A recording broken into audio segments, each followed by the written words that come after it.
Falling off an amphibious car, he drowned inside a sleigh, something that left the couple grieving their only child.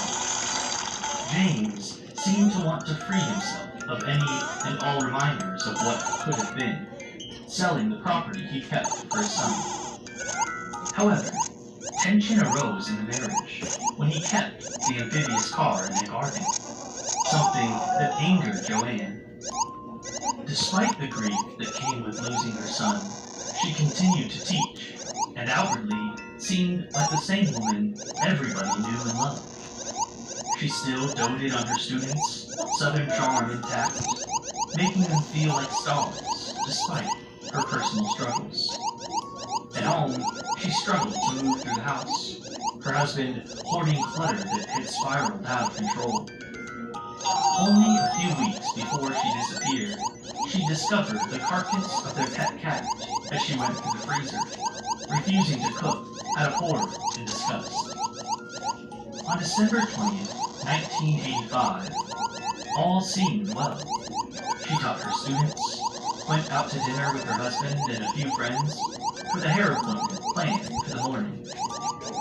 When she didn't show up for her appointment, detectives quickly got involved, her husband involving himself from the very start. He was the one that directed them to a note on their computer describing her depression over losing their son. He was the one that found her car, washing and vacuuming it before it was handed to detectives. He was also the one that reported a call from her on Christmas Eve to reassure him and tell him to say hello to their dogs. Her mother was suspicious. Every Sunday, Joanne would call her, usually in the early afternoon. Those calls stopped the second she disappeared.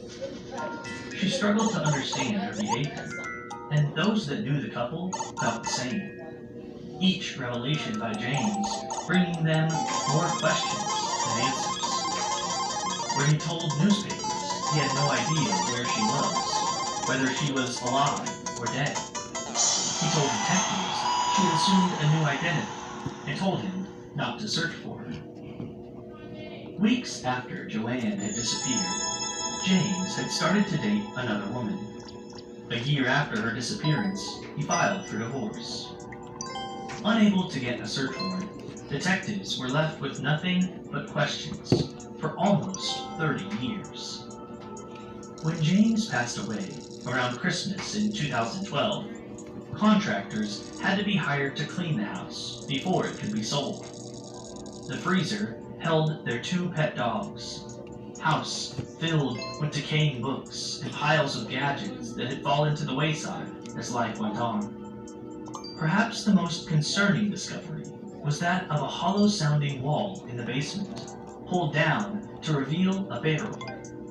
Inside of that barrel, there was a black bag tightly bound with a rope that held skeletal remains. Dental records identified the woman as Joanne. The skull showing blunt force trauma had killed her years earlier. To neighbors, this confirmed what they always knew. Joanne had never run away. Instead, she had been left to decay like the clutter filling their house. Her husband had taken her life, lying to grieving friends and family for years, taking all of the answers to the grave. Number 2. Katie Beers. December 28, 1992. Katie Beers is only 2 days away from her 10th birthday, but she isn't excited about it. In her life, she's experienced at the hands of those that were supposed to protect her. The only person she trusts is her family friend, John Esposito, the man that takes her and her brother to toy shops, arcades, and even lets them play at his house. He gives them gifts, acts as a confidant, and provides an escape from her troubled home life. Underneath that friendly exterior lay something sinister. Esposito tried to convince Katie to leave her grandmother's house to meet him many times, sweetening the deal with promises of ice cream and sweets. Too afraid to break the rules, she never gave in, but it made her suspicious. Esposito had visited on the 28th, buying her a dollhouse and promising to return to assemble it later. When he did show up, he asked her godmother if he could take her to the arcade, and Katie's nightmare began. He took her to a toy store, buying a game she could only play at his home. Taking her there and into a room filled with everything a child could want, games and sugary treats. But instead of playing her new game, a nightmare began.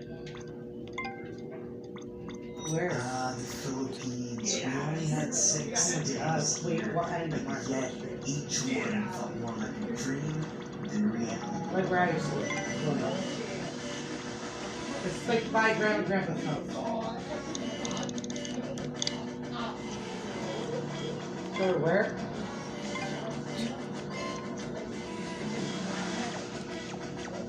Why? So it's near near WCNY, right? That's safe. No, WCNY is open all the time, so it's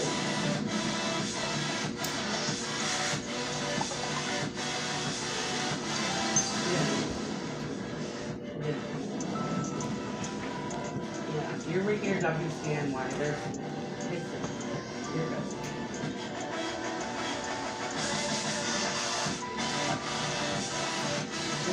good. A nightmare